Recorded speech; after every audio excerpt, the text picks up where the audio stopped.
चर्चा का कार्यक्रम शुरू कर रहे हैं आप सभी के बीच। और लाइव चर्चा का ये कार्यक्रम आज का जो विषय है, अरण्यकांड से लक्ष्मण रेखा क्यों लांघी सीता, अर्थात सीता जी का हरण कैसे किया रावण ने, और उससे संबंधित चर्चा गोस्वामी तुलसीदास जी किस प्रकार से करते हैं। वैसे लक्ष्मण रेखा की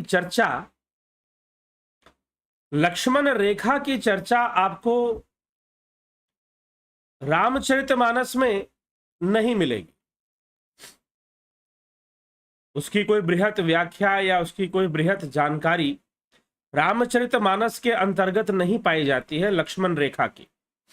लेकिन दूसरे रामायणों में, वाल्मीकि रामायण में या अन्य रामायणों में कहीं कहीं लक्ष्मण रेखा की चर्चा है कि लक्ष्मण जी ने कोई रेखा खींची थी। अब यहां पर तुलसीदास जी जो भी व्याख्या करते हैं वो किस लिए करते हैं। लक्ष्मण रेखा लेकिन बहुत फेमस है, बहुत प्रसिद्ध है। रामायण पर रामानंद के टीवी सीरियल में भी दिखाया गया कि लक्ष्मण रेखा खींच दी थी और सीता जी से कहा था कि इससे बाहर मत जाइएगा। अब धीरे धीरे यह जो लक्ष्मण रेखा है इसने कुछ और रूप धारण कर लिया। इसने एक ऐसा रूप धारण कर लिया समाज में कि समाज में कोई भी व्यक्ति जब किसी को बंधन देने का कोशिश करता तो लक्ष्मण रेखा शब्द का प्रयोग करता। लक्ष्मण रेखा शब्द का प्रयोग करता कि भाई मैंने ये कह दिया, अब मेरी जो बात है वो लक्ष्मण रेखा है, इसकी अवज्ञा नहीं होनी चाहिए। यद्यपि लक्ष्मण जी ने सीता जी को कोई आज्ञा नहीं दी थी कि आपको लक्ष्मण रेखा पार करनी है या नहीं पार करनी है, आज्ञा नहीं दी थी। लेकिन हम जो है समाज में कई बार इस शब्द का प्रयोग बहुत गलत ढंग से करते हैं लक्ष्मण रेखा का, दूसरों को डराने के लिए, विशेष करके महिलाओं पर शोषण के लिए भी लक्ष्मण रेखा का प्रयोग होता है। तो वास्तव में यहां जो लक्ष्मण रेखा है, गोस्वामी तुलसीदास जी लक्ष्मण रेखा की चर्चा करते हैं नहीं करते हैं वो एक अलग बात है।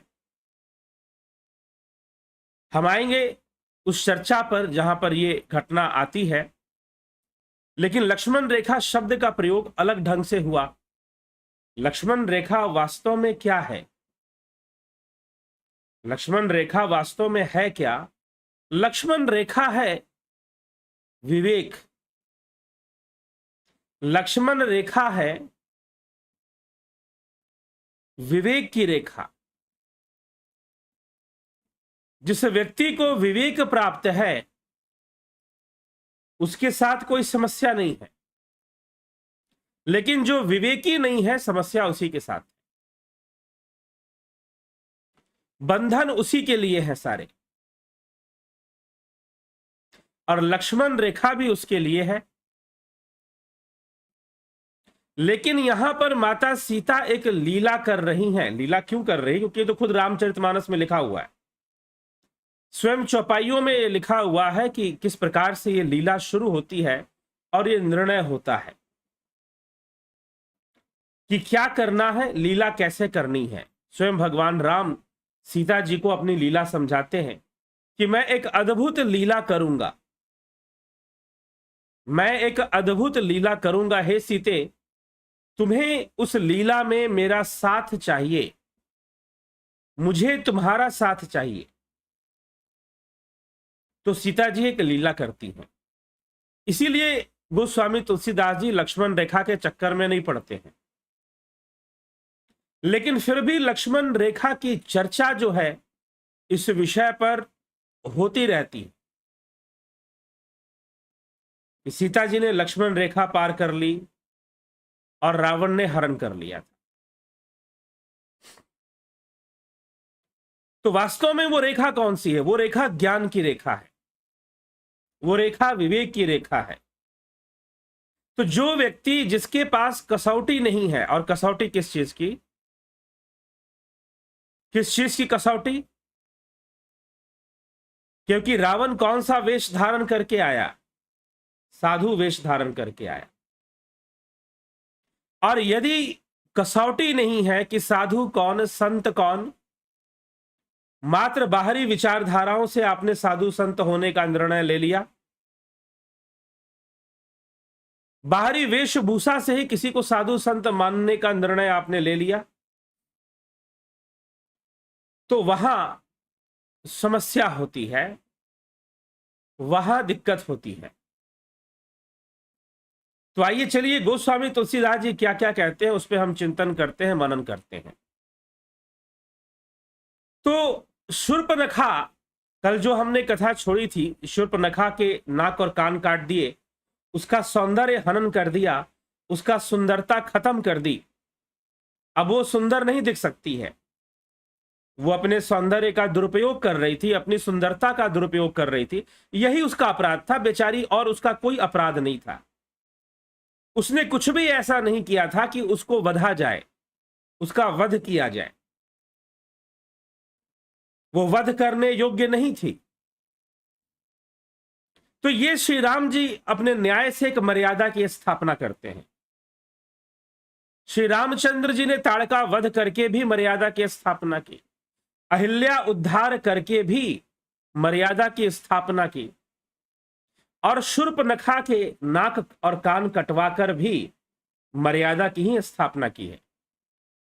इसीलिए कई बार जो श्री रामचंद्र जी के इस चरित्र को नहीं समझते और घिस्सी पिट्टी बातों को समझना, या इधर से बात चुराई उधर थोप दिया, उधर से बात चुराई उधर थोप दिया, जी नहीं। कई बार ऐसी जगहों पर मैंने कुछ लेखकों को पढ़ा, उनका कहना है कि राम तो नारी विरोधी थे। कई बातों को लेकर कहते हैं वो, लेकिन यदि हम पढ़ेंगे तो सुनने को कुछ और मिलेगा। अहिल्या उद्धार की घटना, जिस स्त्री के ऊपर दाग लगे हुए हैं, समाज ने लगा के रखे हैं। अहिल्या के चरित्र पर समाज ने दाग लगा के रखे हुए हैं, लेकिन रामचंद्र जी जाते हैं और सारे दाग को धो देते, कहते ही कोई दाग वाग नहीं, यह अन्याय है।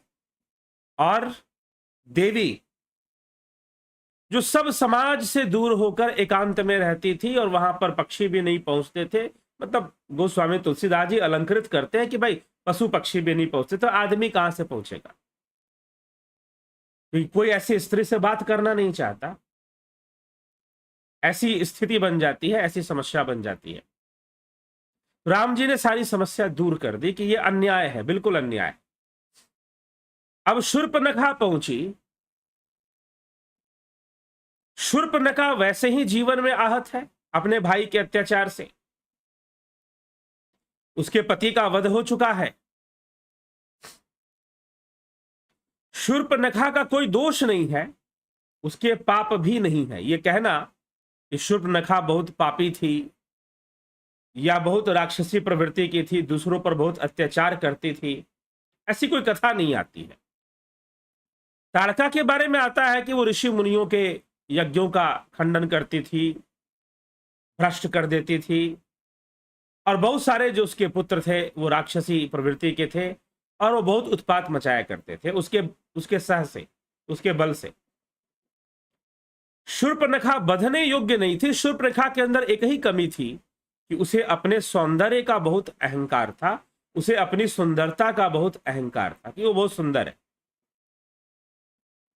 श्री रामचंद्र जी ने देखा कि ये हमारे पास जो प्रस्ताव लेकर आई है, विवाह प्रस्ताव लेकर आई है, और इस प्रकार से मर्यादा को भूल चुकी है।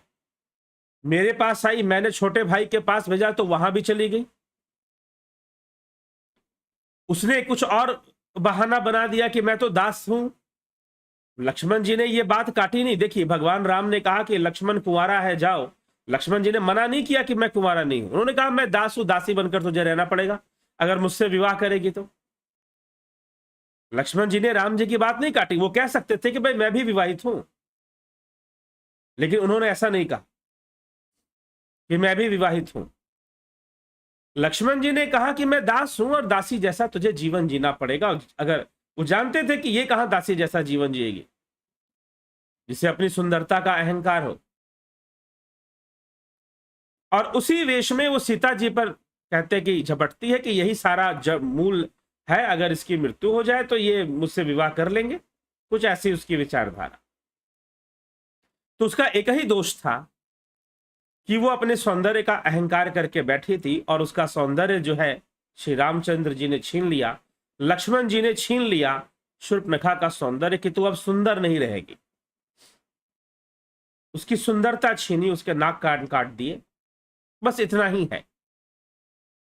शूर्पणखा वहां से जाती है खरदूषण के पास। पंचवटी का जो क्षेत्र था, रावण के कमांडर वहां रहा करते थे, सेनापति वहां रहते थे। खर और दूषण के नाम से दो भाई रहते थे, दोनों राक्षसी भाई थे। और शूर्पणखा ने जाकर सारी कहानी सुनाई कि देखो, रावण की बहन के साथ तुम्हारे क्षेत्र में क्या हो रहा है, किसी ने नाक कान काट दिए मेरे। और इस प्रकार से दो योद्धा रहते हैं और तुम्हें पता भी नहीं है, खबर भी नहीं है। खरदूषण को भड़काया और वहीं से राक्षसों का विनाश श्री रामचंद्र जी के द्वारा शुरू हो जाता है, और श्री रामचंद्र जी खरदूषण दोनों को मार देते हैं, दोनों का वध कर देते हैं। दोनों का वध हो जाने के बाद अब भगवान राम जानते हैं अब तो बिगुल बच चुका है, युद्ध का शुरुआत हो चुकी है। ऐसा नहीं कि जब श्री रामचंद्र जी लंका पहुंचे तभी युद्ध शुरू हुआ, लेकिन जो युद्ध की शुरुआत थी वो यहीं से शुरू हो गई। बिगुल बच चुका है, युद्ध शुरू हो चुका है, अब बहुत सारी घटनाएं घटेंगी, श्री रामचंद्र जी भली भांति जानते हैं। इसीलिए रामचंद्र जी सीता जी से क्या कहते हैं, लक्ष्मण जी जब नहीं थे कुटिया में, जब लक्ष्मण नहीं थे आश्रम में, जब लक्ष्मण नहीं थे, लक्ष्मण गए बनही जब लेन मूल फलकंद, जनक सुतासन बोले बेहसी कृपा सुख वृंद। लक्ष्मण जी जब कंद मूल फल लेने के लिए वन में गए तो कृपा और सुख के समूह श्री रामचंद्र जी हंसकर जानकी जी से बोले, सुनहु प्रिया व्रत रुचिर सुशीला, मैं कछु करबी ललित नर लीला, तुम पावक महु करहु निवासा, जौ लगी करहु निशाचर नासा। श्री रामचंद्र जी ने सीता जी से कहा कि हे सीते, मैं कुछ लीला करूंगा, अब मुझे कुछ लीला करना है, अब मैं कुछ लीला करूंगा, अब तुम मेरी लीला को सुनो। सुनहु प्रिया व्रत रुचिर सुशीला, मैं कछु करिब ललित नर लीला, तुम पावक महु करहु निवासा, तुम अग्नि में निवास करो। मैं कुछ मनोहर मनुष्य लीला करूंगा, इसलिए जब तक मैं राक्षसों का नाश करूं तब तक तुम अग्नि में वास करो, अग्नि में निवास करो। जब ही राम सब कहा बिखानी, प्रभु पद धरि ही अनल समानी, निज प्रतिबिंब राखी तह सीता, तैसे शील रूप सुबिनीता। श्री राम जी ने ज्यों ही सब समझाकर कहा त्यों ही श्री सीता जी प्रभु के चरणों को हृदय में धरकर अग्नि देव उनको अपने साथ ले गए। सीता जी ने अपनी ही छाया मूर्ति वहां रख दी। दूसरी कथा के अनुसार अग्नि देव की पुत्र ही थी जो सीता जी के संग, सीता जी के स्थान पर सीता जी के रूप में रही, लेकिन अग्नि देव ने एक छाया निर्मित कर दी जो सीता जी के समान, तो अपनी ही एक छाया मूर्ति वहां रख दी जो उनके जैसे ही शील स्वभाव और रूप वाली तथा वैसे ही विनम्र थी, देखने में वैसी थी। अब राम के साथ तो रहना है नहीं सीता जी को, थोड़ा समय, अगले ही दिन कुछ घटना घटनी है। सुनहु प्रिया व्रत रुचिर सुशीला, मैं कछु करबी ललित नर लीला, तुम पावक महु करहु निवासा, जौन लगी करहु निशाचर नासा। जब ही राम सब कहा बखानी, प्रभु पद धरि ही अनल समानी, निज प्रतिबिंब राखी तह सीता, तैसे शील रूप सुविनीता। श्री राम जी ने ज्यों ही सब समझाकर कहा त्यों ही श्री सीता जी प्रभु के चरणों को हृदय में धरकर अग्नि में समा गई और सीता जी ने अपनी छाया मूर्ति वहां रख दी। लक्ष्मण यह मर्म नहीं जाना, लक्ष्मण यह रहस्य नहीं जान पाए। लक्ष्मण यह मर्म नहीं जाना, जो कछु चरित रचा भगवाना, दस मुख गयौ जहां मारीचा, नाई माथ स्वारथ रथ नीचा। भगवान ने जो कुछ भी लीला की लक्ष्मण जी नहीं जान पाए, और स्वार्थ परायण जो नीच रावण है वह गया मारीच के पास, शूर्पणखा की सारी बातें उसने सुनी। इससे पहले शूर्पणखा ने रावण के दरबार में जाकर बहुत सारी बातें की, बहुत सारी तर्क दिए उसने, रावण को भड़काने में कोई कसर उसने नहीं छोड़ा। रावण को बहुत भड़काया। जिस प्रकार से खरदूषण का वध हुआ वो भी शूर्पणखा ने जाकर सुनाया। अतुलित बल प्रताप दौ भाता, खलबध रत सुर मुनि सुख दाता, शोभा धाम राम असनामा, तिनके संग नारी एक श्यामा। कि अतुलित बल प्रताप दौ भाता, दो भ्राता, दो भाई हैं जो अतुलित बल और प्रताप से संपन्न है। वे दुष्टों का वध करने में लगे हैं। अब जाकर कहती है शूर्पणखा कि वो दुष्टों का वध करते हैं और देवता तथा मुनियों को सुख देने वाले हैं। वे शोभा के धाम है, राम ऐसा उनका नाम है। उनके साथ एक तरुण सुंदर स्त्री है। अब शूर्पणखा जाती भी है तो ऐसा गुणगान करती है श्री रामचंद्र जी का कि रावण जल भुन जाए। शूर्पणखा की, गोस्वामी तुलसीदास जी की रामचरितमानस के अनुसार शूर्पणखा ने रावण को जानबूझकर भड़काकर राम जी से भिड़वाने की कोशिश की है। यही इस कथा में आता है। इसलिए शूर्पणखा को बहुत गलत या बुरा नहीं माना गया। और दूसरे रामायणों में भी सुरत सभासद उठे अकुलाई, समुझा गही बाह उठाई, कह लंकेश कहसी निज बाता, यही तब नासा कान निपाता। शूर्पणखा को बाह पकड़कर रावण ने उठाया और कहा कि लंकापति रावण ने कहा अपनी बात तो बता, किसने तेरे नाक कान काट दिए। अवध नृपति दशरथ के जाए, पुरुष सिंह बन खेलन आए, समुझ परी मोही उनके करनी, रहित निशाचर करियहि धरनी। अयोध्या के राजा दशरथ के पुत्र जो पुरुष में सिंह के समान है, अब वो रामचंद्र जी का गुणगान गा रही है रावण के सामने।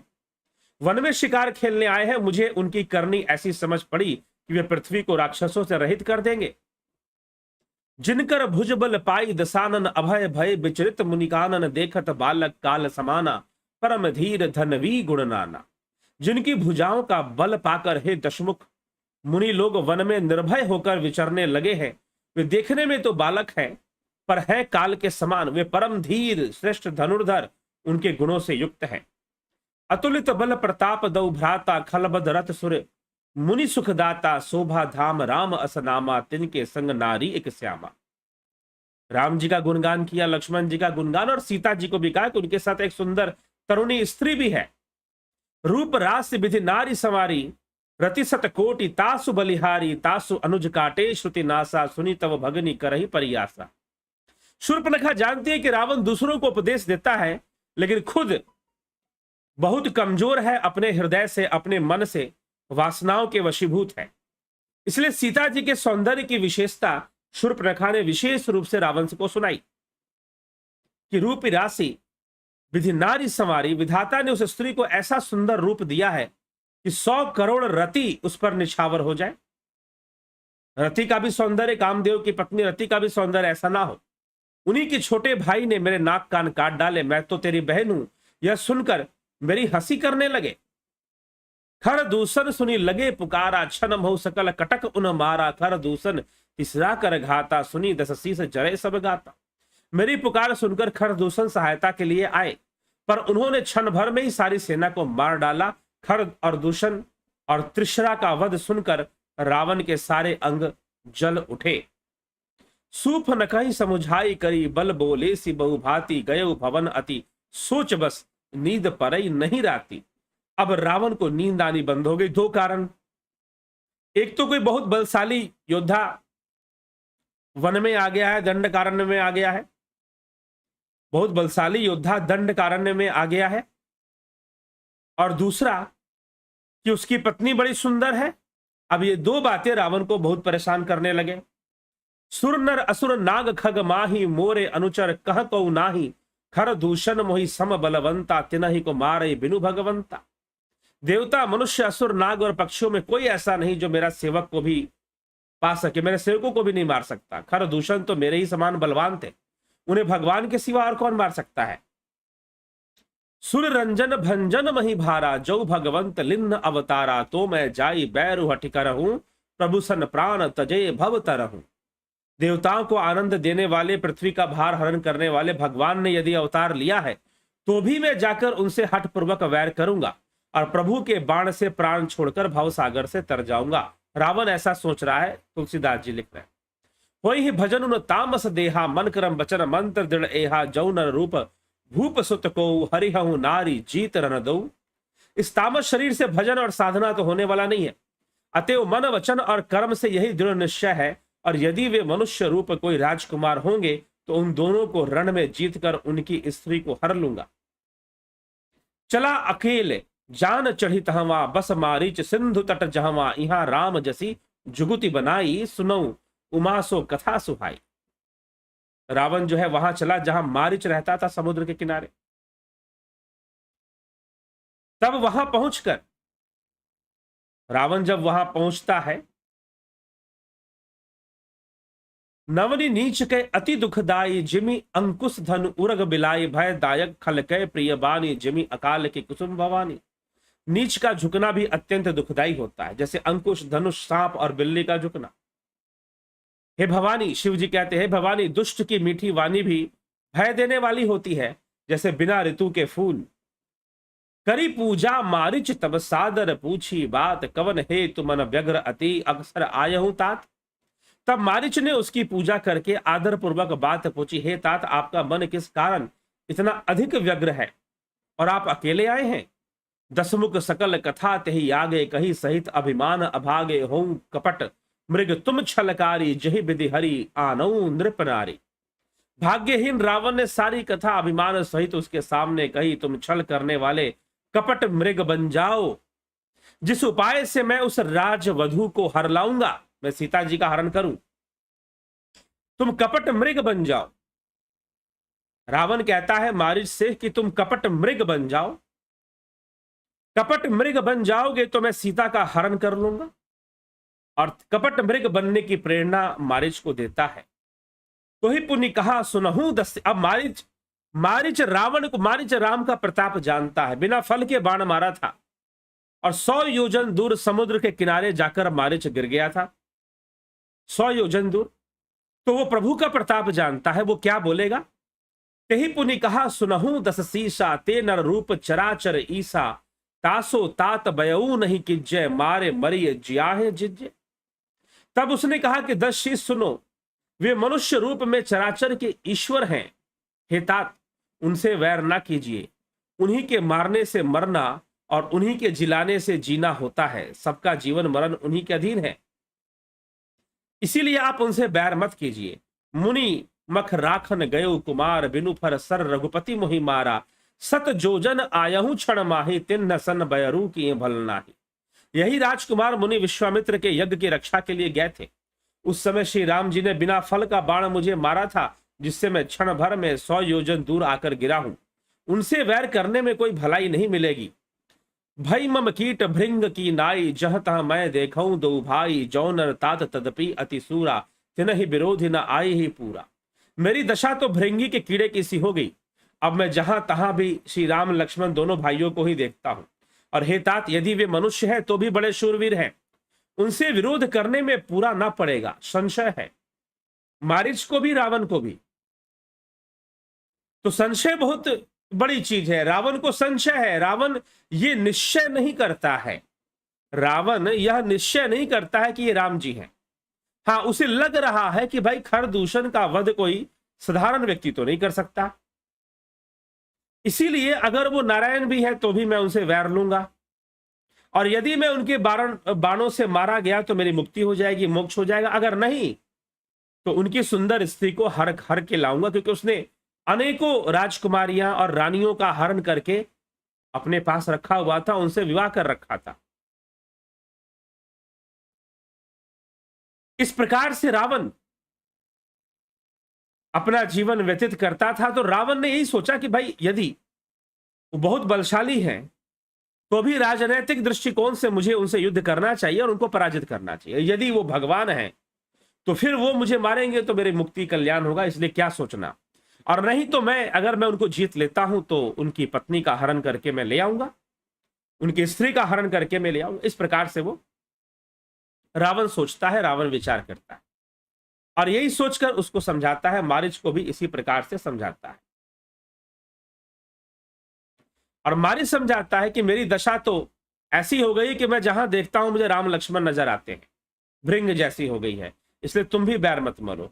जेहि ताड़ का सुबाहु हति खंडे हर को दंड, खर दूषण तीसरा बथेउ मनुज की अस बरिबंड। जिसने ताड़का और सुबाहु को मारकर शिव जी का धनुष तोड़ दिया और खर दूषण और त्रिशरा का वध कर डाला, ऐसा प्रचंड बलि भी कहीं मनुष्य हो सकता है? ऐसा प्रचंड बलि भी कहीं मनुष्य हो सकता है? वो साधारण नहीं है, वो स्वयं भगवान है। जाहु भवन कुल कुशल विचारी, सुनत जरा दिन हिसी बरुगारी। गुरु जिमि मूल करसी स्मम बोधा, कहु जग मोहि समान को जोधा। अपने कुल की कुशल विचार कर आप घर लौट जाइए। हे लंकेश, आप घर लौट जाइए। यह सुनकर रावण जल उठा। उसने बहुत सी गालियां दी और कहा कि अरे मूर्ख, तू गुरु की तरह मुझे ज्ञान सिखाता है? मैं तुझसे ज्ञान लेने यहां आया हूं क्या? बता तो संसार में मेरे जैसा योद्धा कौन? तब मारिच हृदय अनुमाना, नवहि विरोध नहीं कल्याणा। शस्त्री मर्मि प्रभु सठ धन्नी, वैद बंदी कभी भानस गुनी। तब मारिच ने हृदय में अनुमान किया कि शस्त्री, मर्मी, समर्थ, स्वामी, मूर्ख, धनवान, वैद, भाट, कवि और रसोईया, इन 9 व्यक्तियों से विरोध नहीं करना चाहिए। विरोध नहीं करो तो कल्याण किस किस से? शस्त्री, जिसने शस्त्र धारण कर रखा है, विरोध किया तो पता नहीं शस्त्र चला दे। मर्मी, जो भेद जानने वाला है, जो ज्ञानी व्यक्ति है, वो अनेकों भेदों को जानने वाला है। समर्थ, स्वामी, जो समर्थ मालिक है, स्वामी है, उससे। और मूर्ख व्यक्ति से कभी भी पंगा नहीं लेना चाहिए, मूर्ख व्यक्ति से, क्योंकि वो मूर्खता में पता नहीं क्या क्या कर जाएगा। और धनवान, जो धन संपन्न, धन का प्रयोग करके आपका नुकसान कर सकता है। वैद्य भाट, अब वैद्य को तो विष और औषधियों का ज्ञान होता है, विष का भी ज्ञान, औषधियों का ज्ञान। कवि और रसोईया, और कवि, कवि मतलब जो शब्द रचना करना जानता है, शब्दों से रचना करना जानता है, उससे भी नहीं, पता नहीं वो कौन सा तर्क देगा, कैसा काव्य रचना करके तुम्हें समझा देगा। और रसोईया, जो खाना बनाने वाला है, इन लोगों से कभी विरोध नहीं करना चाहिए। रसोईया से करोगे तो भोजन ही नहीं देगा तुमको खाने के लिए, भूखे मर जाओगे। उभय भांति देखा निज मरना, तब ता किसी रघुनायक सरना। उतरु देत मोही बधब अभागे, कस न मरो रघुपति सर लागे। जब मारिच ने दोनों प्रकार से अपना मरण देखा कि रावण की बात नहीं मानता हूं तो भी मारा जाऊंगा, तो क्यों ना रघुनाथ जी के बाण से ही मर लिया जाए, उन्हीं के बाण से मर लिया जाए। अस जिय जानी दसानन संगा, चला राम पद प्रेम अभंगा। मन अति हरस जनाव तन ते ही, आज देखूं परम स्नेही। हृदय में ऐसा जानकर वह रावण के साथ चल पड़ा। श्री राम जी के चरणों में उसका अखंड प्रेम है, उसके मन में इस बात का अत्यंत हर्ष है कि आज मैं अपने परम स्नेही राम जी को फिर से देखूंगा। किंतु उसने यह हर्ष रावण को नहीं बताया कि मैं बहुत खुश हूं। तो इस प्रकार से मारिच चल पड़ा। निज परम प्रीतम देखि लोचन, सुफल करी सुख पाहि हो। श्री सहित अनुज समेत कृपा निकेत, पद मन लाही हो। कि अपने परम प्रीतम को देखने के लिए मारिच चल पड़ा। मम पाछे धर धावत धरे, सरासन बान फिर फिर प्रभु बिलो कही, धन्य न मोह समान। धनुष बाण धारण किए मेरे पीछे पीछे पृथ्वी पर भगवान दौड़ते हैं। वे प्रभु को मैं फिर फिर कर देखूंगा। मेरे समान धन्य दूसरा कोई और नहीं होगा जब मैं उनका दर्शन करूंगा। तेहि बर निकट दसानन गयऊ, तब मारिच कपट मृग भयऊ। अति विचित्र कछु बरनी न जाई, कनक देह मणि रचित बनाई। जब रावण उस वन के निकट पहुंचा तब मारिच कपट मृग, स्वर्ण मृग बन गया और वह अत्यंत ही विचित्र था, कुछ वर्णन नहीं किया जा सकता। सोने का शरीर मणियों से जड़कर बनाया था। कनक देह मणि रचित बनाई। सीता परम रुचिर मृग देखा, अंग अंग सुमनोहर बेशा। सुनहु देव रघुबीर कृपाला, यही मृग कर कर अति सुंदर छाला। सीता जी ने उस परम सुंदर हिरण को देखा जिसके अंग अंग की छटा अत्यंत मनोहर थी। हे देव, हे कृपालु रघुवीर, सुनिए, इस मृग की छाल बहुत सुंदर है। सत्य संध प्रभु बधि कर एही, आनहु चर्म कहति बैदेही। तब रघुपति जानत सब कारण, उठे हरसी सुर काजु संवारन। जानकी जी ने कहा कि हे प्रभु, इसको मारकर इसका चर्म ला दीजिए, चमड़ा ला दीजिए। तब श्री रघुनाथ जी सब कारण जानते हुए भी देवताओं का कार्य बनाने के लिए हर्षित होकर उठे। मृग बिलो की कटिपरी कर बांधा, करतल चाप रुचिर सब सांधा। प्रभु लक्ष्मण ही कहा समुझाई, फिरत विपिन निश्चर बहु भाई। हिरण को देकर श्री राम जी ने कमर में फेटा बांध लिया, तरकस ले लिया, धनुष बाण लेकर निकल पड़े और इस प्रकार से सीता केरी करहु रखवारी, बुद्धि विवेक बल समय विचारी, प्रभु बिलो की चरा मृग बाजी, धाय राम सरासन साजी। तब बुद्धि और विवेक द्वारा बल और समय का विचार करके सीता जी की रखवाली करना प्रभु को देकर मृग भाग चला। श्री रामचंद्र जी भी धनुष चढ़ाकर उसके पीछे दौड़े, लक्ष्मण जी को समझा दिया। निगम नेति शिव ध्यान न पावा, माया मृग पाछे सो धावा, कबहु निकट पुरी दूरी पर आई, कबहु की प्रकट कबहु छप जाई। इस प्रकार से मृग कभी छुप जाता कभी प्रकट हो जाता, भागने लगा, रामचंद्र जी उसके पीछे भागने लगे। उस समय इस प्रकार की माया होने लगी, अद्भुत माया छाने लगी। प्रकट दूरत करत छल भूरी, यही विधि प्रभु गयो लय दूरी। इस प्रकार से प्रकट होता छिपता हुआ जो मारीच था श्री रामचंद्र जी को बहुत दूर ले गया, बहुत दूर ले गया। लक्ष्मण कर प्रतमहि लय नामा, और तब भगवान ने उसको मारा। तब तक राम कठिन सर मारा, सर मने बाण। तब श्री रामचंद्र जी ने उसे निशाना साध कर कठोर बाण मारा। वह घोर शब्द करते हुए पृथ्वी पर गिर पड़ा। लक्ष्मण कर प्रथमहि लय नामा, पहले राम जी की आवाज में, अब वो रूप तो धारण करता था मनचाहा मायावी राक्षस, अब वो आवाज भी बदल लिया करता था, आवाज की वॉइस की कॉपी भी कर लेता था।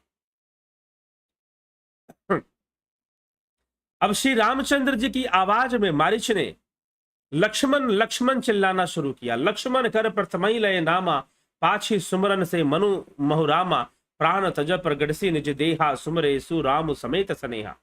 पहले तो लक्ष्मण हाय लक्ष्मण करके चिल्लाया, और फिर सुमिरते हुए राम जी का नाम सुमरन करते हुए अपना मृत्यु को प्राप्त हो गया। अंतर प्रेम तासु पहचाना, मुनि दुर्लभ गति दिन न सुजाना। जो गति मुनियों को होती है वो उसे दी गई। विपुल सुमर सुर बार सही गावहि, प्रभु गुण गाथ निज पद दिन असुर कहूं दिन बंधु रघुनाथ। खल बदि तुरत बिरे फिरे रघुबीरा, सोह चाप कर कटी तुनीरा। आरत गिरा सुनी जब सीता, कह लक्ष्मण सन परम सबीता। दुष्ट मारीच को मारकर भगवान लौट पड़े। हाथ में धनुष और कमर में तरकस शोभा दे रहा है। इधर सब सीता जी ने दुख भरी वाणी सुनी कि कोई लक्ष्मण लक्ष्मण चिल्ला रहा है, और ये तो स्वयं भगवान राम की ही आवाज है, उन्हीं की ध्वनि है। जाहु बेग संकट अति भ्राता, लक्ष्मण बिहसी कहा सुन माता। लक्ष्मण बिहसी कहा सुन माता, जाहु बेगु अर्थात शीघ्र जाओ, बेगी करके जाओ, जल्दी जाओ। लक्ष्मण जी से कहा। लक्ष्मण जी ने हंसकर कहा, हे माता सुनो। जिनकी भ्रुकुटी भाव के इशारे मात्र से सृष्टि का प्रलय हो जाता है, वो रामचंद्र जी कभी स्वप्न में भी संकट में नहीं पड़ेंगे।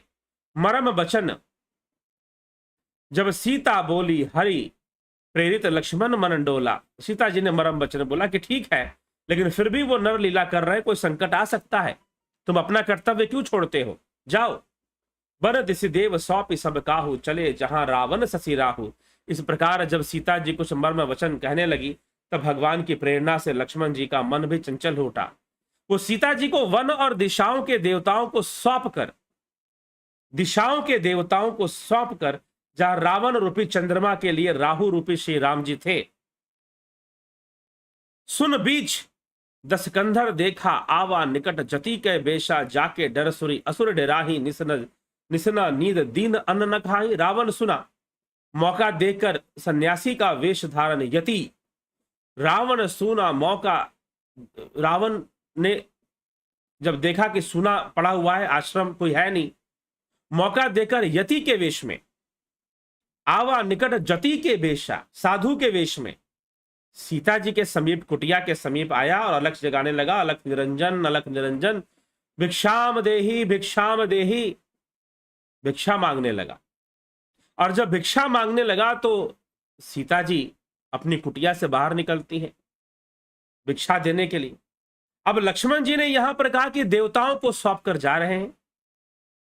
सीता जी को वन के दिशाओं और देवताओं को सौंप कर वो चले गए थे, ये बात उन्होंने कही है। लक्ष्मण रेखा की बात नहीं कह रहे हैं। तो चले गए। अब देवता भी होना अपने आप में एक विवेक युक्त होना ही है। अब सीता जी वहां पर हैं और साधु वेश में रावण वहां पर आया है, क्योंकि साधु वेश को कोई विश्वास करता है। अन्य रामायण की कथा अनुसार रावण पहले लक्ष्मण रेखा पार करने की कोशिश करता है, लक्ष्मण रेखा पार नहीं कर पाता है, तब वो साधु वेश धारण करता है। ऐसा भी लिखा गया। अगर लक्ष्मण रेखा पार कर जाता तो वो सीता जी को वैसे ही उठा के ले जाता, लेकिन वो लक्ष्मण रेखा पार नहीं कर पाया और इसी कारण से सीता जी को नहीं उठा पाया। और तब वो साधु वेश धारण करता है और सीता जी को बुलाता है और सीता जी आती हैं, अन्न लेकर उसके कुछ भिक्षा पात्र में डालती हैं, लेकिन फिर भी वो नहीं मानता। वो कहता कैसे भिक्षा नहीं ग्रहण करूंगा, तू बाहर आकर भिक्षा दे, बाहर आकर भिक्षा दे। रावण बार बार बाहर आने के लिए विवश करता है। सीता सोचती है कि भाई राम, अब जो है यहां पर कई वेशधारी, कई साधु संत वन में रहते हैं, हमारे साथ भी यही समस्या है, हमारे साथ भी यही समस्या है कि हम वेश से साधु मानना शुरू कर देते हैं। हमें वेश से साधु नहीं मानना चाहिए, हमें बड़ी बड़ी बातों से भी साधु नहीं मानना चाहिए, हमें ज्ञान और अनुभूति से ही साधु मानना चाहिए, साधना से ही साधु मानना चाहिए, ज्ञान से ही किसी को साधु मानना चाहिए, वेश से नहीं। वेश से इसलिए तो गोस्वामी तुलसीदास जी ने लिखा कि को वेश साधु सनमाना जिमि जग जामवंत हनुमाना, उग्र ही अंत ना हो ही निबाहु काल नेम जिमि रावण राहु। तो अंत ना होने वाला, कल्याण ना होने वाला अंत समय में जो इस प्रकार का कार्य करते हैं।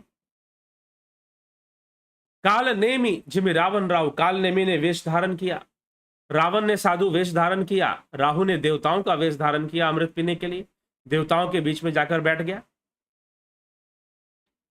तो ये वेश प्रपंच की कथा सुनने में यहां पर आती है। तो हमारे पास साधु की कसौटी होनी चाहिए, हमारे पास संत की कसौटी होनी चाहिए, हमारे पास ज्ञानी व्यक्ति की कसौटी होनी चाहिए, नहीं तो हम भ्रमित हो जाएंगे। हम साधु से मिलने गए हैं या असाधु से मिलने, हमें पता ही नहीं चलेगा। हमने अपनी अपनी कई तरह की बातें बना ली हैं, अपने अपने कई तरह की सोच विचारधाराएं पैदा कर ली है कि साधु तो ऐसा होगा, संत तो ऐसा होगा। अरे हमारे साधु संत तपस्वी मुनि वैज्ञानिक हुआ करते थे, वो रिसर्चर हुआ करते थे, वो अनुसंधान करता हुआ करते थे, वो अनुसंधान करते थे मानव जीवन पर, और प्रकृति और मानव जीवन के बहुमूल्य सूत्र हमें अपने शास्त्रों में लिखकर उन्होंने दिए कि सूत्र देखो, सूत्र हमें दिए प्रकृति और जीवन को बेहतर तरीके से जिया जा सके। नहीं तो मनुष्य धन कमाना तो सीख गया, नाम कमाना तो सीख गया, लेकिन जीवन जीना ही नहीं सीख पाता और फिर दुखी होकर भ्रमित रहता है, भटकता रहता है। तो हमें थोड़ा विचार करना चाहिए कि साधु की पहचान कैसे करें। क्या वेश से करेंगे? वेश देख मत भूलिए, पूछ लीजिए ज्ञान, मोल करो तलवार की पड़ी रहन दो म्यान। और हमारे देश में ऐसे कई लोग हैं जो इस प्रकार का वेश धारण कर कर आपको भ्रमित करने का कोशिश करते हैं। कई बार नेता लोग भी अलग अलग वेश धारण करते रहते हैं और अलग अलग छवि बनाने की कोशिश करते हैं। आप ये समझिए कि अभी सीता हरण कैसे हो रहा है। मान लीजिए कि सीता तो ये भारत की जनता है, सीता तो ये भारत की जनता है और षड्यंत्र चल रहा है, नैरेटिव का षड्यंत्र। नैरेटिव्स आपको दिए जाएंगे, तर्क आपको दिए जाएंगे, किताबों में लिखकर, आर्टिकल में छापकर, इंटेलेक्चुअल इमेज क्रिएट कर, स्यूडो इंटेलेक्चुअल। वास्तव में अब इमेज क्या क्रिएट करना? मारीच ने क्या किया? मारीच ने एक वेश धारण कर लिया और चला गया, वेश धारण करके हिरण का भाई इस लालच में तो आ ही जाएंगे, धारण कर लिया और वहां पर सीता जी ने बोल दिया। मारीच भी जानता था कि कुछ होने वाला, वो क्या जानता था नहीं जानता था बात अलग। तो नैरेटिव्स का खेल चलता है, गेम ऑफ नैरेटिव्स चलता है, तरह तरह से भ्रमित करने की कोशिश की जाती है। कौन कैसे मोबिलाइज होगा, कैसे हम एक पॉपुलेशन को मोबिलाइज कर सकते हैं, क्या हम भड़काऊ भाषण दे दें, क्या हम भड़कने वाली बातें बोल दें, कौन आपका इस्तेमाल कैसे कर जाएगा। जनता रूपी सीता का हरण 5 साल पे होता रहता है। अलग अलग छवि, ठीक है, हम सबके लिए ऐसा नहीं कह सकते, लेकिन फिर भी ज्यादातर हमारे देश में ऐसे नेताओं का, आप समझ लीजिए कि रावण नेता है और मारीच मीडिया है, जो नैरेटिव्स का खेल जनता के साथ खेलती है। रावण जो है वो नेता है और मारीच इक्वल टू मीडिया, जिसको आप मीडिया कहते हैं, जो आपको न्यूज सुनाते हैं, जो समाचार सुनाते हैं, लेकिन सब मारिच की तरह है, सब रावण की तरह है, ऐसा भी तो नहीं है। मारिच भी बुरा नहीं था, उसे पता था कि भाई राम से शत्रुता मोलने का अर्थ क्या है। वो समझ गया कि रावण का अंत आ चुका है, इसीलिए वो ये काम करने जा रहा है। और उसने सोचा कि इस दुष्ट के हाथों मरूंगा। ये कथा है, लेकिन खेल आज भी खेला जाता है।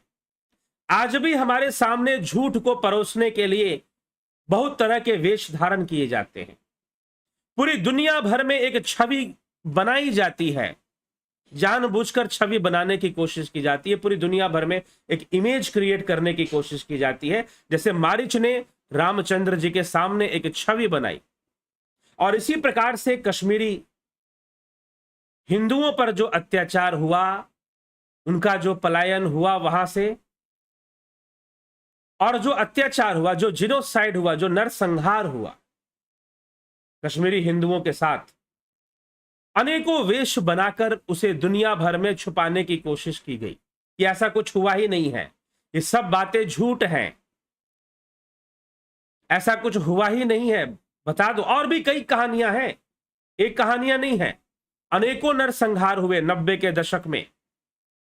गांव के गांव, अगर आप न्यूज़पेपर पढ़ते हो बिहार राज्य का, गांव के गांव मरे। जातिवाद और उसको माओवादी हिंसा भी लोग कहते हैं।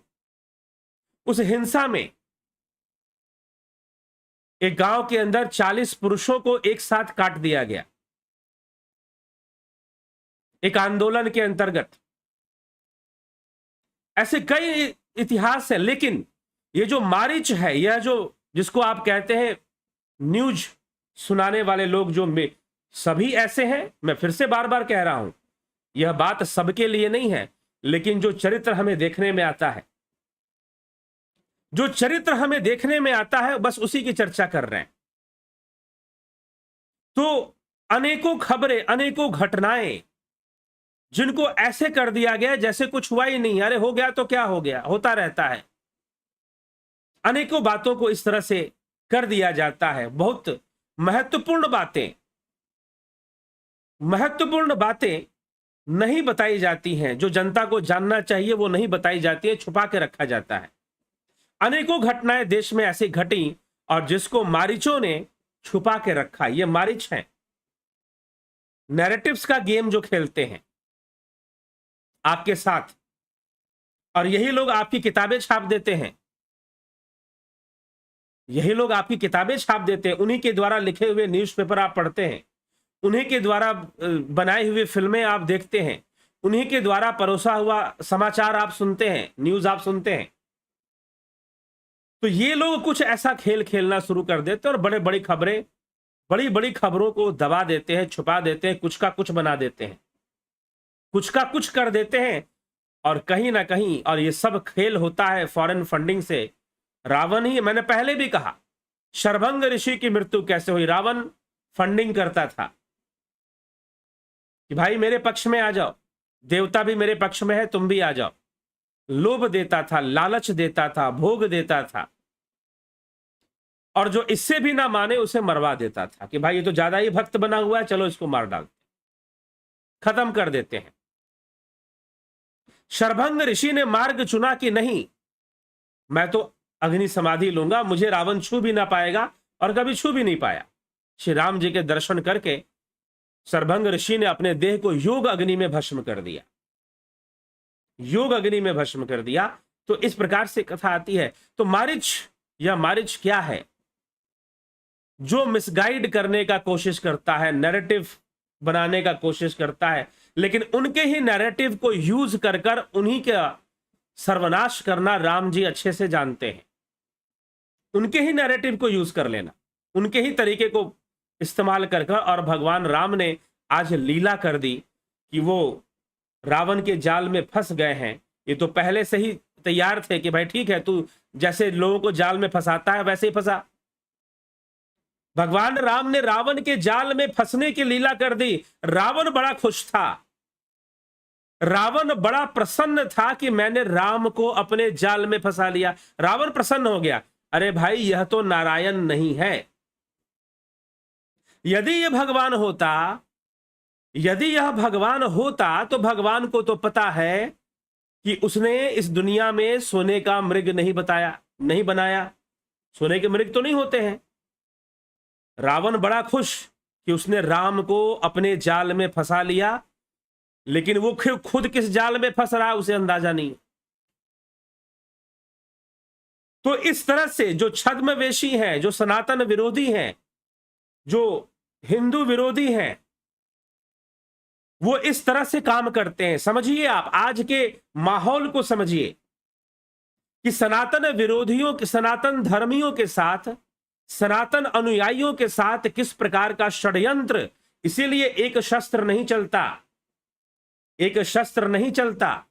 कई बार जो कहते हैं ना कि बंदूक उठाओ, शस्त्र उठाओ, वो भी आपको बहकाने के चक्कर में लगे रहते हैं।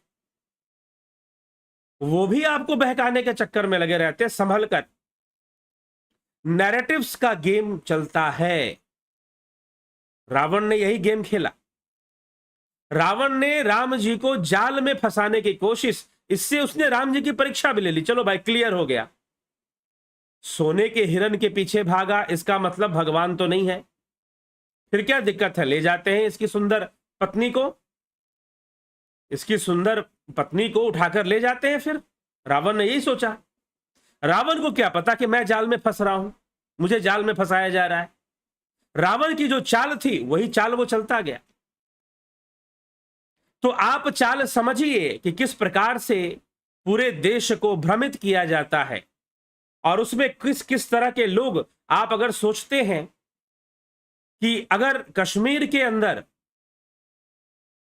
आतंकियों ने इस प्रकार से कितने कश्मीरी हिंदुओं का वध कर दिया, उनको बाहर भागने के लिए, अपना घर परिवार छोड़ बाहर भागने के लिए विवश कर दिया, मजबूर कर दिया, तो ऐसे ही नहीं कर दिया, सिर्फ बंदूक के दम पे कर दिया, ऐसा मत सोच लेना। गलती से भी मत सोच लेना, गलती से भी मत सोच लेना कि बंदूक के दम पर ऐसा कर दिया ना। बंदूक चलाने के पहले, बंदूक तो सबसे आखिरी पड़ाव था उनका। बंदूक चलाने के पहले उन्होंने पहले सब कुछ सेट किया। पैसा कहां से आएगा, मीडिया वाले कुछ भी ना सुनाए, सब हमारे पक्ष में सुनाए, चाहे हम जितना भी नरसंहार करें, लेकिन कोई टीवी वाला, कोई मीडिया वाला ये खबर ना सुनाए। सारी तैयारी उन्होंने पहले कर ली, उसके बाद बंदूक से गोलियां निकालनी शुरू कर दी। ये मत सोच लेना कि बंदूक उठाओगे और सारा समाधान मिल जाएगा, जी नहीं। ये छोटी छोटी बातें हैं जो समझने की आवश्यकता है। तो पहले उसने बुद्धिजीवी वर्ग को अपने अधीन कर लिया, तब जाकर, और इसी तरह से काम होता है, इसी तरह से काम होता है जैसे रावण ने किया। तो रावण की चाल अगर समझ में आ जाएगी तो आज जो सनातन धर्म के विरोधी तत्व हैं उनको भी आप समझ जाओगे। वो बड़े चालाकी से काम करते हैं। ये मत सोच लेना कि सिर्फ बंदूक के दम पे काम करते हैं। वो सिर्फ बंदूक के दम पे काम नहीं करते। तो विचार करने योग्य बात है। जब तक पूरी तैयारी नहीं करोगे, बंदूक उठाने से कुछ होता जाता नहीं है। तो इसीलिए इस छोटी छोटी बातों को समझ लेना है, नैरेटिव्स क्लियर हो जाएगा। और रावण ने जो खेल खेला वो आज भी चल रहा है, वो आज भी हो रहा है। आंखें खोलने की जरूरत है, आंखें खोलने की आवश्यकता है, समझने की आवश्यकता है, नहीं तो हरण हो जाएगा। और इसको समझोगे कैसे? जब अपने शास्त्रों को सही से समझोगे, अपने शास्त्रों को सही से समझोगे। जब तक अपने शास्त्रों को सही से नहीं समझोगे कि सनातन है क्या, जब ये पैदा हो जाएगा, जब सही कसौटी मिल जाएगी, तो कोई आपको ठग नहीं पाएगा। कहां आपका ब्रेन वॉश किया जा रहा है, कहां आपका ब्रेन वॉश किया जा रहा है, कहां आपको मिसगाइड किया जा रहा है, आप सही से समझ पाओगे। कहां आपका ब्रेन वॉश हो रहा है, कहां आपका मिसगाइड किया जा रहा है, आप सही से जान पाओगे। और इसके लिए जरूरी है कि अपने सनातन शास्त्रों को विधिवत समझना, विचारधारा को सही से जानना, ताकि उसमें कोई अपनी बात मिक्स कर आपको भ्रमित ना करे। नहीं तो बहुत सारे ऐसे लोग भी आए जिन्होंने नरसंहार किया, जिनको आप सूफी कहते हो, वो आए। अब देखो गरीब निवाज, अरे भैया गोस्वामी तुलसीदास जी ने 600 वर्ष पहले, 550 वर्ष पहले रामचरितमानस लिखी, रामचरितमानस लिखी, और रामचरितमानस में उन्होंने भगवान राम को गरीब निवाज कहा है। गरीब निवाज भगवान राम को कहा है। लेकिन आप लोग जरा विचार करो कि आजकल आप लोग किसको गरीब निवाज कहते हो? किसको गरीब निवाज कहते हो? उसको जिसने ना जाने कितने ही सनातन अनुयायियों का वध करवा दिया, सनातन धर्मियों का वध करवा दिया। आप समझ नहीं पाए। खेल खेला जाता है, ये आज से नहीं खेला जा रहा, ये आजादी के भी बहुत पहले से खेला जा रहा है। Game of narratives. बंदूकें बहुत बाद में चलती हैं, पहले ये गोटियां सेट की जाती हैं, सारा सिस्टम सेट किया जाता है पहले। आप वहीं सेट हो जाते हो, आप वहीं पे फिक्स हो जाते हो, पहले फिक्सिंग की जाती है, पहले बंदूक की गोलियां नहीं चलती हैं। यह समझने की आवश्यकता है।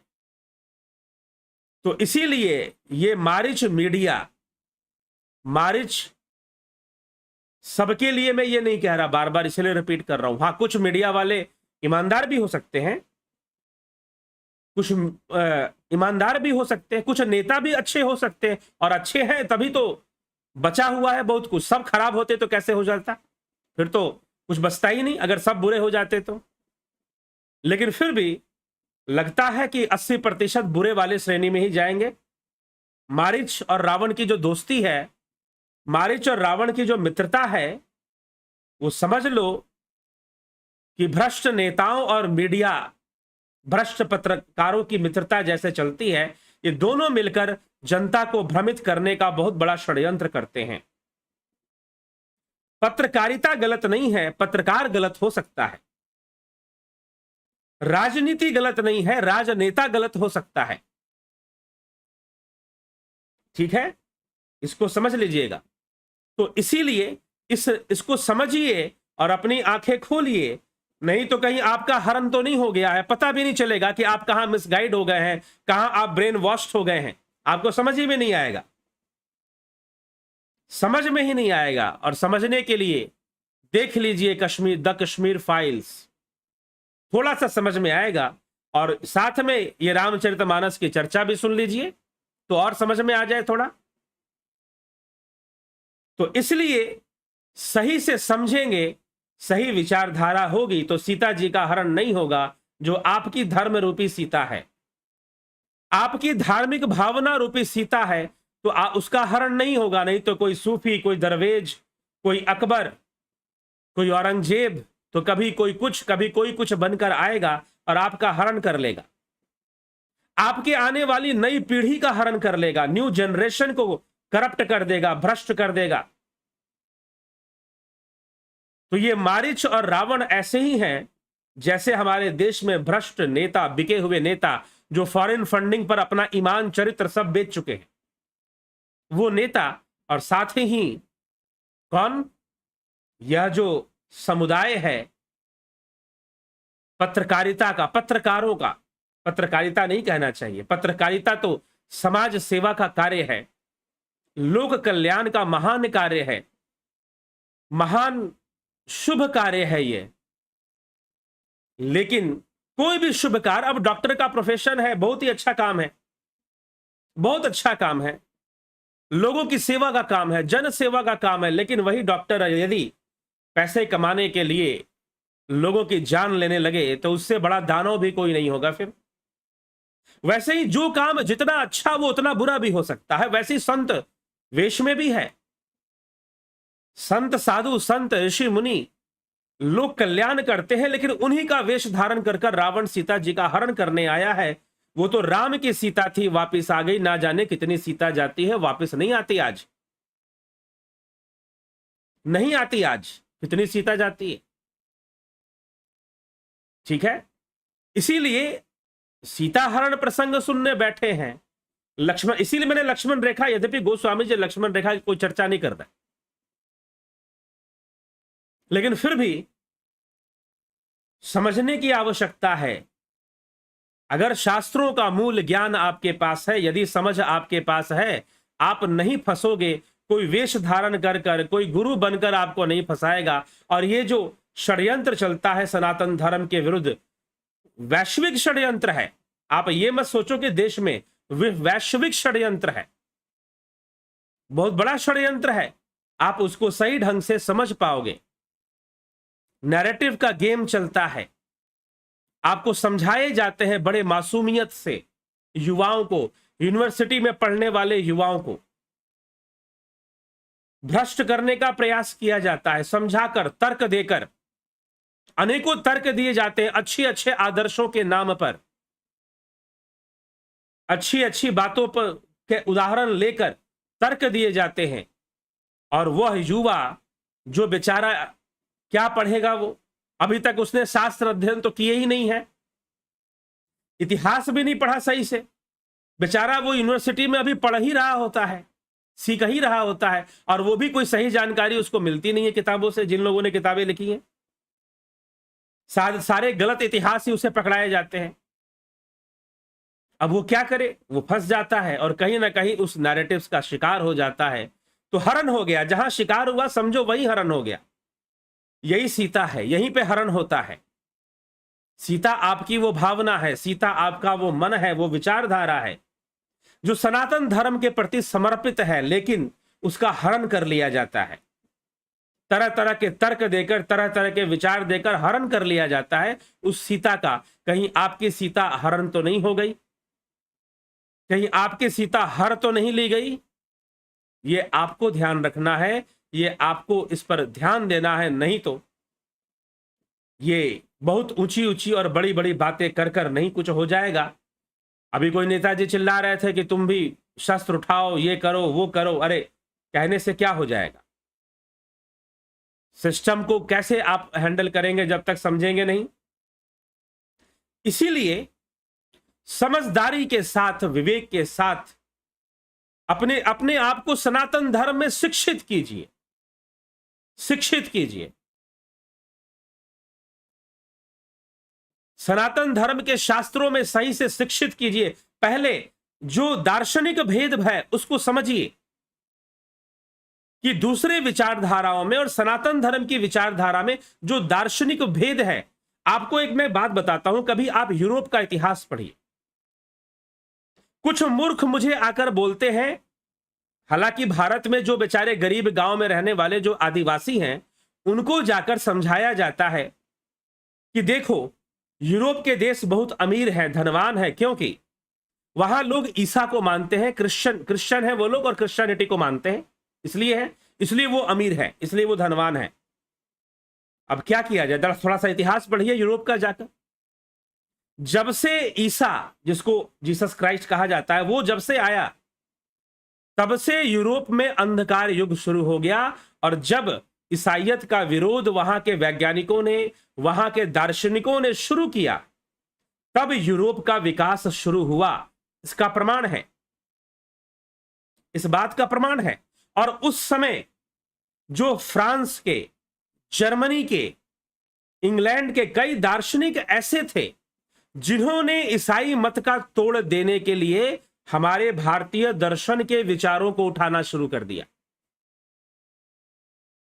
हमारे भारतीय दर्शन के विचारों को, इंडियन फिलॉसफी जो थी, जो वैदिक फिलॉसफी थी, उसके विचारों को लिया और क्रिश्चियनिटी को तोड़ना शुरू किया। इसके प्रमाण हैं।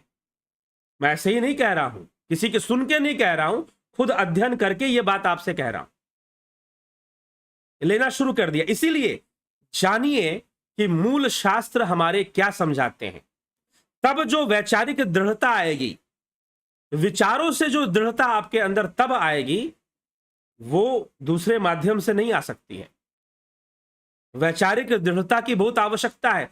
क्यों भाई? कोई हमें तर्क देकर हमें भ्रमित कर देगा, हमारा ब्रेन वॉश कर देगा, क्योंकि हम नहीं जानते अपने मूल को। हमें अपने सनातन धर्म की जड़ों का ज्ञान नहीं है, इसलिए समस्या है कि कोई आपको ब्रेन वॉश कर देगा। गोली बंदूक बाद में चलती है, पहले ये ब्रेन वॉश करने का काम चलता है, फंडिंग का काम चलता है, सब कुछ सारा सिस्टम किया जाता है, तब गोली बंदूक चलाई जाती है। तो बहुत बड़ा षड्यंत्र इस प्रकार से चलता है। रावण के षड्यंत्र को समझिए। आपको क्या करना है? आपको अपने भीतर के राम को जागृत करना है, उनके षड्यंत्र से उनको ही मात दे देना है, उनके षड्यंत्र से उनको ही मात देना है। नहीं समझ में आता तो दी कश्मीर फाइल्स देख लीजिए, कैसे उसी के षड्यंत्र से उसी को मात दे दिया गया। उनके षड्यंत्र को हथियार बनाकर उन्हीं को मात दे देना है आपको। यह तभी संभव है जब आपका ज्ञान सुदृढ़ होगा, जब आप अपने इतिहास को सही से जानोगे, जब आप अपने शास्त्रों के ज्ञान को सही से समझोगे, तभी यह संभव है, तभी यह संभव है। नहीं तो यह संभव नहीं है, असंभव सा ही बना रहेगा हमेशा। तो विचार कीजिए, समझदार के लिए इशारा ही काफी होता है। ज्यादा नहीं बोलूंगा, चलते हैं, विराम देते हैं। और सीता जी का हरण हुआ, रावण लेके गया। अब आगे का प्रसंग है, जटायु प्रसंग है, शबरी प्रसंग है, एक से एक सुंदर प्रसंग है। उसके साथ आध्यात्मिकता भी है, समकालीन समसामयिक विचारधारा भी है। समझना है, जुड़ना है, और जुड़कर इस हमें अपने रामायण सुनने का मतलब ये नहीं कि हम राम कथा सुनेंगे और राम राम जपेंगे और बैठ जाएंगे कोना में जाकर। जी नहीं, राम कथा सुनने का यह उद्देश्य नहीं है कि राम कथा सुने और कोना में बैठ गए जाकर। समझने की आवश्यकता है। हमें आज समसामयिक समस्याओं का समाधान ढूंढने की आवश्यकता है, वो हमें शास्त्रों से मिलता है। जब शास्त्रों में दृढ़ता आ जाएगी, शास्त्र ज्ञान में दृढ़ता आ जाएगी, कोई रावण हरण नहीं कर पाएगा। श्रद्धा रूपी सीता जी जो हमारे अंदर बैठी हैं, ज्ञान रूपी सीता जी, धर्म रूपी सीता जी हमारे अंदर बैठी हैं, कोई उसका हरण नहीं कर पाएगा। यदि अपने मूल शास्त्रों को सही से जान लिया, जो कि आज की युवा पीढ़ी नहीं जानती है, न्यू जनरेशन नहीं जानती है, समझ लिया, कोई आपको बहका नहीं पाएगा, कोई आपको वो नहीं कर पाएगा। तब जो लोग खड़े होंगे वो वास्तव में योद्धा हो पाएंगे। ये समझने की, और वो इसलिए मैंने पहले भी कहा कि भाई, कलम की नोक में भी बाण की नोक से ज्यादा धार होती है, वाणी के तेज में भी शर के तेज से ज्यादा गति होती है, और आंसुओं के धार में तलवार के धार से भी अधिक धार मिलती है। शास्त्र कई हैं, आपको प्रयोग करना है, तो विचार करना है, समझना है, और समझकर समाज की रक्षा करनी है, अपने सनातन धर्म के लिए कुछ करना है। इसके लिए तैयार रहना है, इसके लिए खड़े होना है, संगठित होना है, मिलकर चलना है। संग छद्वम सम्मदद्वम संवो मनांसी जानताम देवा भागम यथा पूर्वे संजनाना उपासते। जैसे देवता एक साथ बोलते हैं, देवता एक साथ चलते हैं, देवता एक साथ अपना भाग ग्रहण करते हैं, वैसे ही सनातन धर्मी देवता तुल्य ही होते हैं, और उन्हें देवता ही समझना चाहिए। उन्हें उन देवताओं का अनुसरण करते हुए, सनातन धर्मियों को उन देवताओं का अनुसरण करते हुए संग छद्वम सम्मदद्वम एक साथ चलना चाहिए और एक साथ आगे बढ़ना चाहिए। ठीक है, तो चलिए इसी के साथ हम विराम की ओर चलेंगे। आपके कमेंट्स भी देखेंगे, पढ़ेंगे। विक्रम सिंह जी, बहुत बहुत अभिनंदन। संत कुमार भाटी जी, गौरव विक्रम सिंह और गौरव की तरफ से गौरव सिंह जी, जगत नारायण जी, गोविंद प्रसाद नीमा, सविता नायक जी, राजू पाल जी, विनोद कुमार सूद, बिस लाल बहादुर सिंह जी, भरत छबलानी जी, अजीत अपराजित जी, स्मिता सावंत जी, माधुरी कोल्हे जी, रमेश पेशवानी जी, विंदेश्वरी मिश्रा जी, सतीश मास्टर जी, राम विलास जी, जितेंद्र साहू, कुंभकरण कुंभभरम, विष्णु चंद्र मौर्य,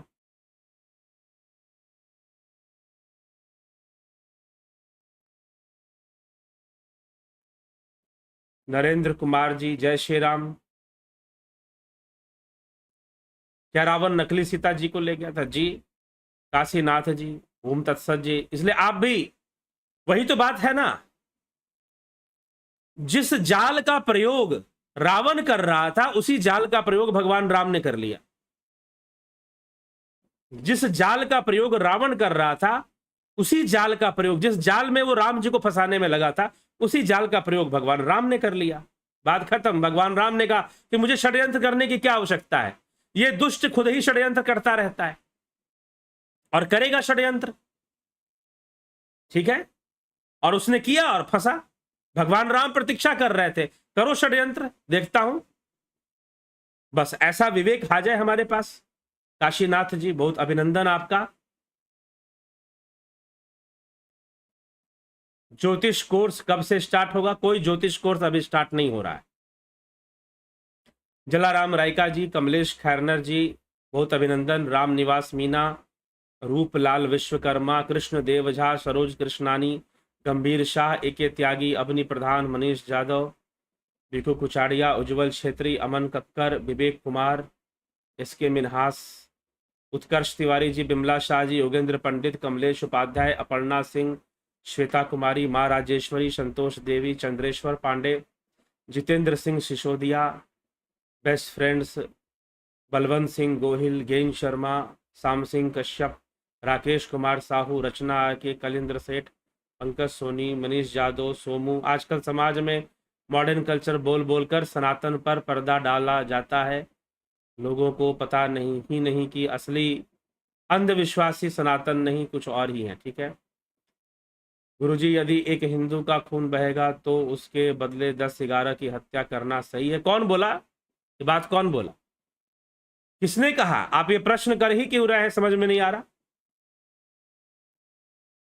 ये प्रश्न तो बनता ही नहीं है, तो प्रश्न क्यों बना रहे हैं? ठीक है,